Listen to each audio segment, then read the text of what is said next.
आदरणीय मुश्रीफ साहेब असतील, यड्रावकर साहेब असतील यांनी विरोध केला आणि मग कागल वगळला गेला, शिरोळ वगळला गेला. काल आपण वाचलं असेल की विनय कोरेंनी विरोध केलेला आहे, जयंत पाटील साहेबांनी विरोध केलेला आहे. माझी जाहीर भूमिका आहे की आमच्या पालकमंत्र्यांनी भूमिका इथं मांडणं गरजेचं आहे. गोव्याला जायला कितीतरी गाड्या आहेत, आंबा असू देत, अनुष्का असू देत किंवा फोंडा घाट असू देत, आंबोली, तिलारी सगळे रस्ते सुरू आहेत. गोव्याला जायला अजून एक रस्त्याची गरज नाही. कुणाच्या डोक्यामध्ये असं असेल की माझी कुठेतरी चहाची टपरी हॉटेल चालणार आहे किंवा दुसरं काही चालणार आहे, होणार नाही. या रस्ता फक्त बघत बसायचा आहे. तुम्हा आम्हाला इथं वरती जायला सुद्धा परवानगी असणार नाही. गोव्याला जाणारा शक्तीपीठ महामार्ग हा गेल्या काही दिवसापूर्वी सुधारित संरचना शासनानं जाहीर केली आणि या संरचनेमध्ये आपल्या भागातील करवीर असू देत, राधानगरी, भुदरगड, चंदगड, आजरा या भागातल्या बऱ्याचशा जमिनी, बरीचशी गावं, बरेचसे शेतकरी विस्थापित होत आहेत. त्याला विरोध करण्यासाठी आज आपण इथं सगळेजण या मोर्चाच्या निमित्तानं आलेलो आहोत. माझ्या आधी बऱ्याच लोकांनी जसं सांगितलं की शक्तीपीठ महामार्ग म्हणजे कुठंतरी देवस्थान जोडणारा मार्ग आहे, अशा एक पद्धतीची लोकांच्यात भावना निर्माण केली. पण वस्तुस्थिती अशी आहे की गडचिरोलीमध्ये अदानींनी मोठ्या प्रमाणावरती जमिनी घेऊन ठेवल्या आणि त्या जमिनीमध्ये निघणारं जे खनिज असेल ते गोव्याच्या पोर्टला पाठवण्यासाठीचा हा रस्ता, हा घाट त्यांनी घातलेला आहे.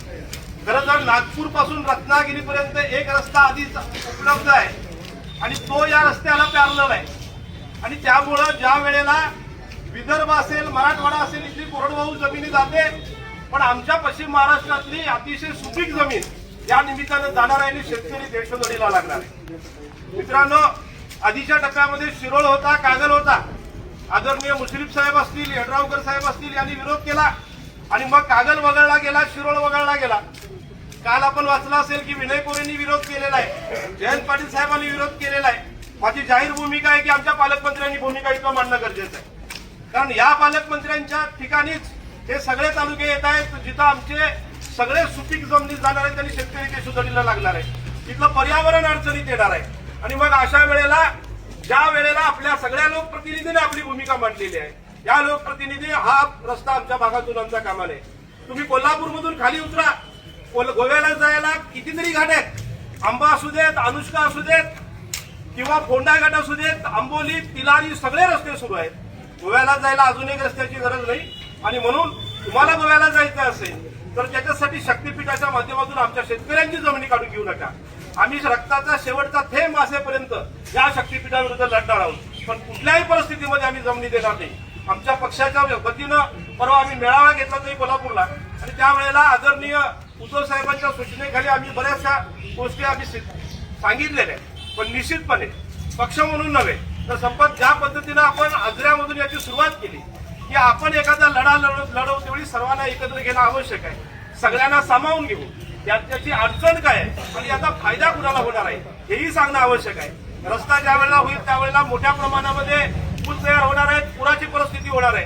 आपण कधी पुणा मुंबई रोडनं गेलेला असाल तर या रस्त्यांना आत यायला कधीही वाव नसतो. म्हणजे कुणाच्या डोक्यामध्ये असं असेल की माझी कुठेतरी चहाची टपरी हॉटेल चालणार आहे किंवा दुसरं काही चालणार आहे, होणार नाही. या रस्ता फक्त बघत बसायचा आहे.